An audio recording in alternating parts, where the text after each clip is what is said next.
অন্তর্বর্তী সরকার সংস্কারের নামে যতটুকু করেছে বাস্তবে তা লক্ষ্যভ্রষ্ট হয়েছে। তারা অপশক্তির কাছে আত্মসমর্পণ করেছে। এছাড়া জুলাই সনদকে যুক্তিহীনভাবে লঙ্ঘনের মাধ্যমে নেতিবাচক উদাহরণ স্থাপন করে পরবর্তী সরকারকে উৎসাহ দিয়েছে।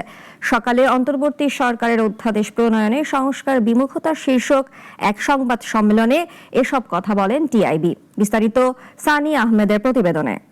নবনিযুক্ত মাননীয় প্রধান উপদেষ্টাকে অনুগ্রহপূর্বক শপথ পাঠ করানোর জন্য মহামান্য রাষ্ট্রপতিকে বিনীত অনুরোধ জানাচ্ছি। পট পরিবর্তনের পর গোটা বাংলাদেশ সংস্কারের দায়িত্ব নেয় ডক্টর ইউনূস শাসিত অন্তর্বর্তী সরকার। শুরুতে কত কিছু করে ফেলবে এমন আচরণ দেখালেও বাস্তবে হার মেনেছে আমলাতন্ত্রের কাছে। তবে তারা নিজেদের আখের গুছিয়েছে এমনটি রয়েছে জনশ্রুতি। ও নিরাপত্তা বিধান করিব।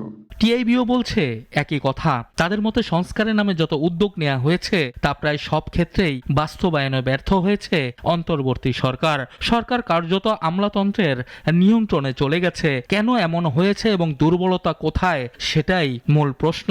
সরকার মূলত অক্ষম। এখন বাংলাদেশের রাজনৈতিক নীতি বা সরকারি দুর্নীতি বা আমলাতান্ত্রিক দুর্নীতি নিয়ন্ত্রণের বিপক্ষে যারা, সেই শক্তিটা কিন্তু সিদ্ধান্ত করে দেয় যে এটি রাখা যাবে, এটা রাখা যাবে না। অর্থাৎ অনেক সময় আমরা বসের চেয়ে সাবঅর্ডিনেট ইজ মোর পাওয়ারফুল এক্ষেত্রে। টিআইবি বলছে অপশক্তির কাছে আত্মসমর্পণের ফলে অনেক গুরুত্বপূর্ণ সুপারিশ বাতিল হয়েছে। সংস্কার পরিপন্থী অনেক সিদ্ধান্ত হয়েছে। দুদক কার্যকর হোক এমনটি চাইনি। আমাদের পুরো জাতি সংস্কার চাই, এটা আমি জানি, দৃঢ় বিশ্বাস করি। পুরো রাষ্ট্র সংস্কার চায়, সাধারণ মানুষ থেকে শুরু করে আন্দোলনের অংশগ্রহণকারী শক্তি সবাই, এমনকি রাজনৈতিক দলগুলো সবাই, আমলাতন্ত্র সবাই। কিন্তু তারপরেও যে কোনো সংস্কার প্রক্রিয়ার নীতিবাচক বা যারা প্রত্যাশী তাদের পাশাপাশি যারা বিরোধী, এই শক্তি আছে, এই মহল আছে।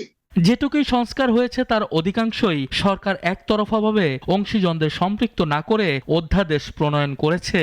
কোনো ক্ষেত্রে খসড়া অধ্যাদেশ স্বল্প সময়ের জন্য লোক দেখানো ভাবে ওয়েবসাইটে প্রকাশ করে দায় এড়ানো হয়েছে। এমনকি কোনো অংশীজনের বিরুদ্ধে অপপ্রচার হয়েছে বলে জানিয়েছে টিআইবি। সেটা তদনুযায়ী কিন্তু। সানি আহমেদ, নাগরিক, ঢাকা। Thank you.